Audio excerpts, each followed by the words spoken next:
Good morning. If you will join me in reading Luke chapter 22.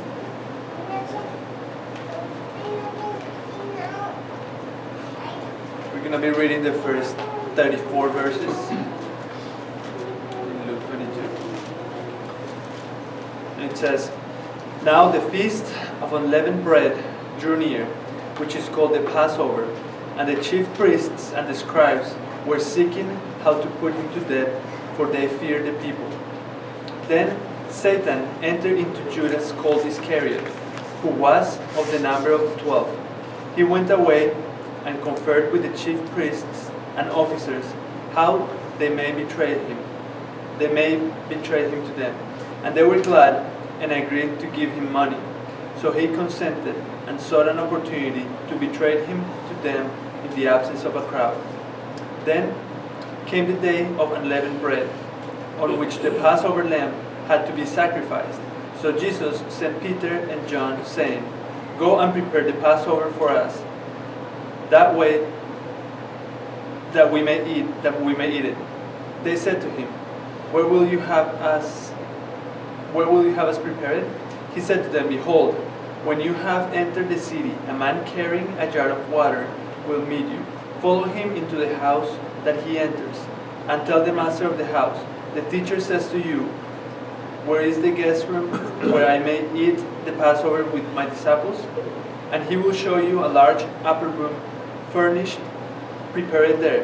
And they went and found it just as he had told them. And they prepared the Passover. And when the hour came, he reclined at table, and the apostles with him. And he said to them, "I have earnestly desired to eat this Passover with you before I suffer. For I tell you, I will not eat it until it is fulfilled in the kingdom of God." And he took a cup, and when he had given thanks, he said, "Take this and divide it among yourselves.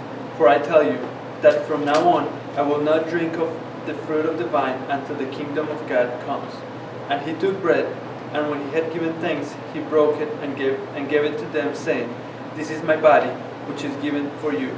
Do this in remembrance of me." And likewise the cup after they had eaten, saying, "This cup that is poured out for you is the new covenant in my blood. But behold, the hand of him who betrays me is with me on the table. For the Son of Man goes as it has been determined, but woe to the man by whom he is betrayed." And they began to question one another which of them it could be who was going to do this. A dispute also arose among them as to which of them was to be regarded as the greatest.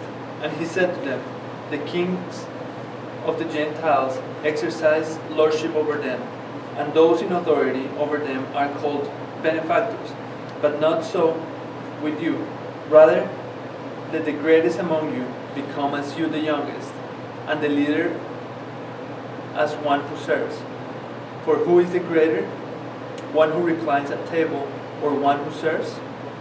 Is it not the one who reclines at table? But I am among you as the one who serves. You are those who have stayed with me in my trials, and I assign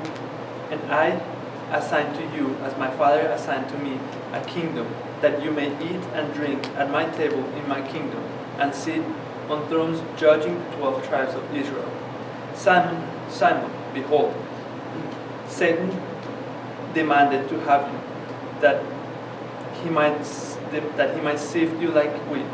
But I have prayed for you, that your faith may not fail, and when you have turned again, strengthen your brothers."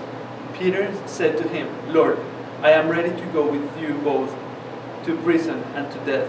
Jesus said, "I tell you, Peter, the rooster will not crow this day until you deny 3 times that you know me."